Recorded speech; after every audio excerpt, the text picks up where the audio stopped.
তোমাদের জন্য আমার পরিকল্পনার কথা আমি জানি, তা তোমাদের মঙ্গলের জন্য, ক্ষতির জন্য নয়। সেই পরিকল্পনার মধ্যে দিয়ে তোমাদের ভবিষ্যতের আশা পূর্ণ হবে। তোমরা কে জানো না? তোমরা কি শোনোনি? সদাপ্রভু, যিনি চিরকাল স্থায়ী ঈশ্বর, যিনি পৃথিবীর শেষ সীমায় সৃষ্টিকর্তা, তিনি দুর্বল হন না, ক্লান্তও হন না। তার বুদ্ধির গভীরতা কেউ মাপতে পারে না। তিনি দুর্বলদের শক্তি দেন আর শক্তিহীনদের বল বাড়িয়ে দেন। অল্প বয়সীরা যারা দুর্বল হয় ও ক্লান্ত হয়, আর যুবকেরা হোঁচট খেয়ে পড়ে যায়, কিন্তু যারা সদা প্রভুর ওপর আশা রাখে তারা নতুন শক্তি পাবে। তারা ঈগল পাখির মতো ডানা মেলে উঁচুতে উড়বে। তারা দৌড়ালে ক্লান্ত হবে না, তারা হাঁটলে দুর্বল হবে না। আমি এসেছি যেন তার জীবন পায়, আর সেই জীবন যেন পরিপূর্ণ হয়। সে সব সময় স্থির থাকবে।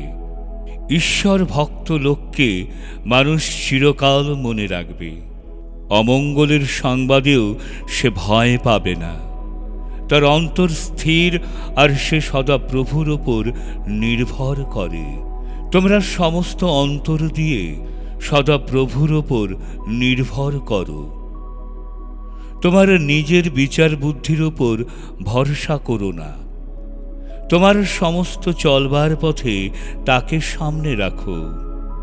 তিনি তোমার সব পথ সোজা করে দেবেন।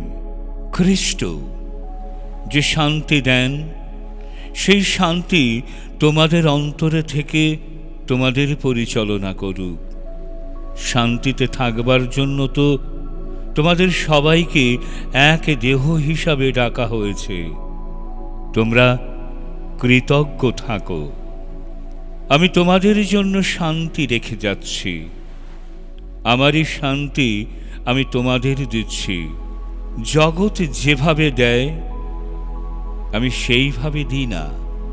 কোনো বিষয় নিয়ে চিন্তা ভাবনা করো না, বরং তোমাদের সমস্ত চাওয়ার বিষয়ে ধন্যবাদের সঙ্গে প্রার্থনার দ্বারা ঈশ্বরকে জানাও। তার ফলে ঈশ্বরের দেওয়া যে শান্তির কথা মানুষ চিন্তা করেও বুঝতে পারে না, খ্রিস্ট যিশুর মধ্যে দিয়ে সেই শান্তি তোমাদের অন্তর ও মনকে রক্ষা করবে। সদাপ্রভু বলেছেন, আমার চিন্তা তোমাদের চিন্তার মতো নয়, আমার পথও তোমাদের পথের মতো নয়। মহাকাশ যেমন পৃথিবীর চেয়ে অনেক উঁচু, তেমনি আমার পথ তোমাদের পথের চেয়ে, আমার চিন্তা তোমাদের চিন্তার চেয়ে অনেক উঁচু। ঈশ্বরের বাক্য জীবিত ও শক্তিশালী, এবং দুই দিকেই ধার আছে, এমনকি ছুরির চেয়েও ধারালো। সেই বাক্য মানুষের অন্তরাত্মা ও অস্থিমজ্জায় গভীরে কেটে বসে এবং মানুষের অন্তরের সমস্ত ইচ্ছা ও চিন্তা পরীক্ষা করে দেখে। যে বিশ্বাস করে তার জন্য সব কিছুই সম্ভব। তোমার সব ভার তুমি সদা প্রভুর ওপর ফেলে দাও। তিনিই তোমার ব্যবস্থা করবেন, আর ভক্তদের তিনি কখনো টলতে দেবেন না।